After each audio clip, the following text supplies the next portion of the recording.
Joo-ho races through the halls, chasing the news that Yeon-do has gone missing. He finds the door, locked from outside, exactly where the mean girls trapped her as a prank. He raises his hand to knock and freezes.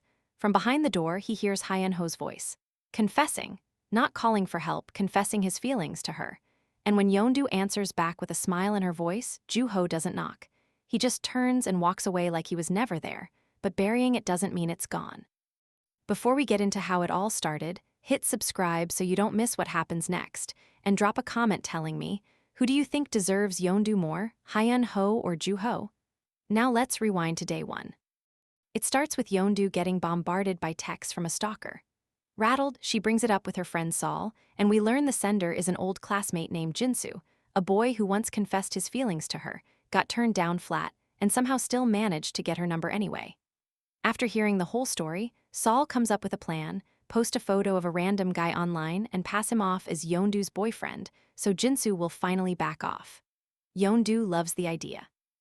That night she scrolls through pictures until she finds one that fits, then posts it, claiming he's her man. What she doesn't realize is that the face she picked belongs to Hyun-ho, the school's resident bad boy, feared by everyone for his sharp looks and short temper. The next morning, Hyun-ho storms into her classroom furious that some random girl posted his photo online. One of his friends tracks down her number and calls it right there in front of everyone, and the second Yeon-do's phone starts ringing in her bag, the jig is up. Hyun-ho corners her, demanding she come outside, only for a teacher to interrupt and scold him for causing trouble again. Yeon-do quickly covers for him, claiming he only came to get notes from her. Afterward, she apologizes for using his photo and offers to make it up to him with snacks. He doesn't say a word back, just walks off, unimpressed. That's when his friend Joo-ho steps in. He's the total opposite of Hyun-ho, the class president, well-liked, seemingly the model student, and he tells Yeon-do he'll be there if she ever needs help. She's confused why someone so genuinely kind hangs around a guy like Hyun-ho. Later that day, she stops by a local bar to grab a purse her sister left behind, and to her shock, she spots Joo-ho there hanging around a rough-looking crowd. She slips out before he notices. The next day at school, though, he's back to his usual well-behaved self, cleaning the classroom, and she starts to think she imagined it, until he casually mentions he saw her at the bar. He explains he's secretly been learning to give tattoos, and that's their practice spot. He asks her to keep it between them, and she agrees. The next morning, Yeon-do shows up late and panics at the gate since she's never missed a class in her life. Hyun-ho happens to be walking by, and being someone who regularly hops the school fence to skip in, he offers to help her climb over. He clears it easily, she struggles. He reaches out a hand to pull her up, and afterward she offers him a high five, which he awkwardly accepts. Something about that small, silly moment quietly gets under his skin. Later, Yeon-do realizes she lost her school bag in the chaos and spirals into panic, but Joo-ho calms her down, lends her his notebook, and promises to track it down. That evening, catching up with him, she admits she finds Hyun-ho intimidating, the bleached hair, the sloppy uniform, the total disinterest in school. Right as she says it, Hyun-ho shows up at the door holding her missing bag. Seeing how close she is with Joo-ho, jealousy flashes across his face, and he storms off without a word. By the next day, rumors are flying that Yeon-do is somehow dating both boys at once, and the other girls in class can't figure out what makes her so special. Then Hyun-ho walks in with a full glow-up, hair dyed back to black, uniform actually fitted properly, hands her the bag without a word, and leaves. Outside, a friend pulls him aside and tells him about the dating rumors. He insists there's nothing going on. Meanwhile, alone in class, Yeon-do and Joo-ho are talking about upcoming exams and getting closer by the day. When she offers him water, Hyun-ho suddenly appears out of nowhere, grabs the bottle first, and declares that as her boyfriend, he gets first dibs. Joo-ho challenges him to say what's really on his mind, but Hyun-ho just shrugs it off, repeats that he's her boyfriend, and walks away, leaving both of them stunned. That evening, after a late study session, Yeon-do runs straight into her stalker, Jinsu. He acts like they're old friends and asks her out again.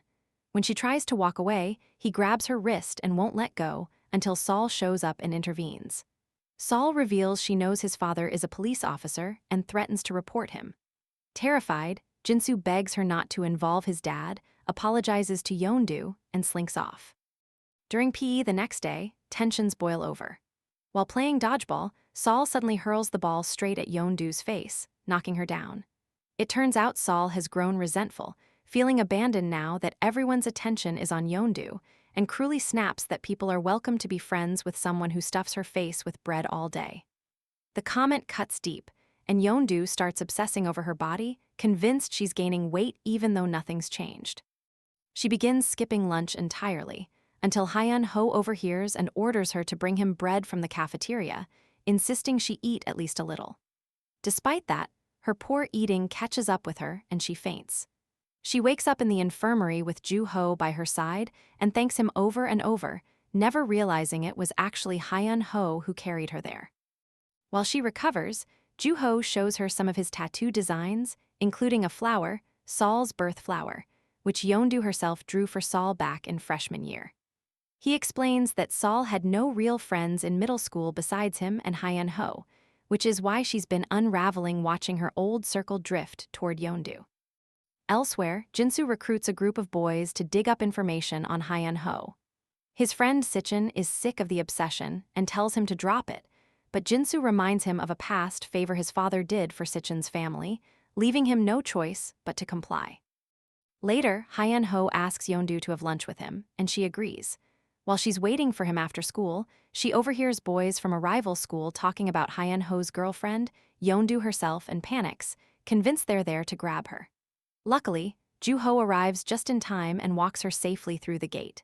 Sichin spots the two of them but chooses not to make a move yet, leaving with a promise to return.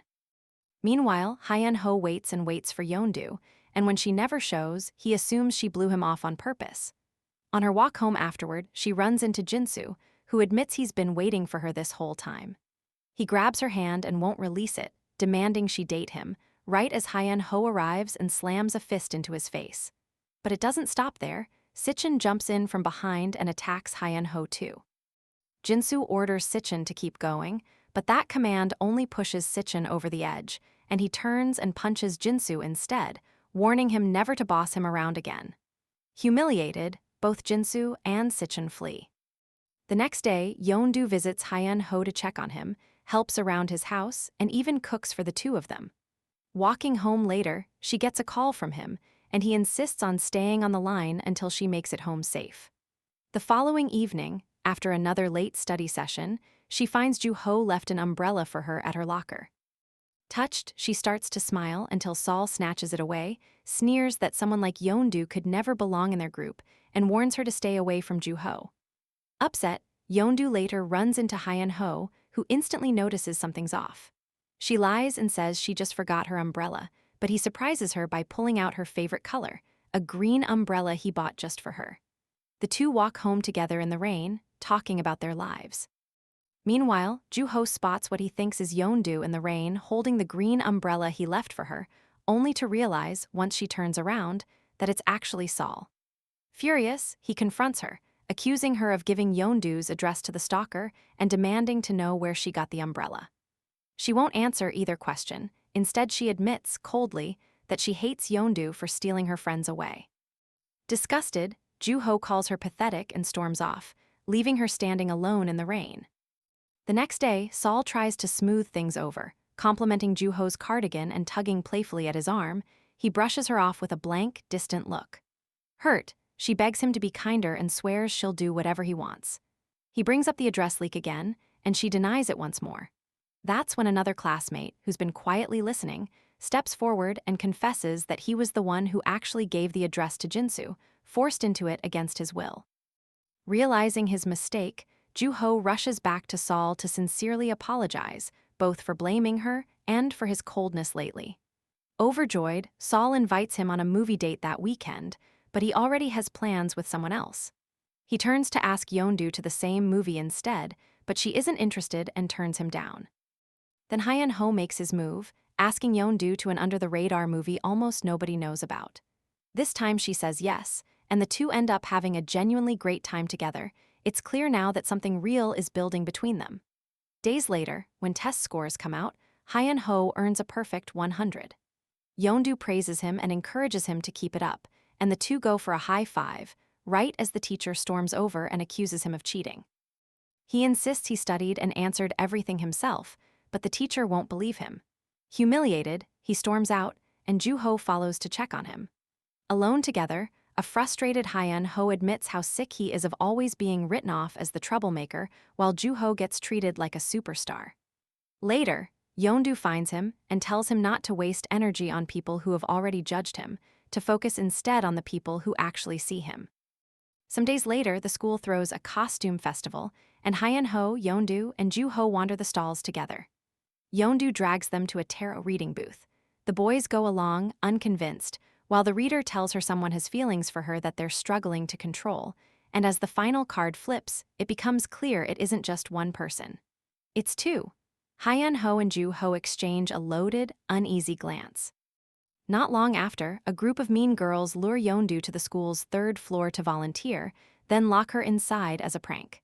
When they gleefully report it to Sol, expecting her to celebrate, she's disgusted instead. Her attitude has genuinely changed and rushes straight to the boys to raise the alarm.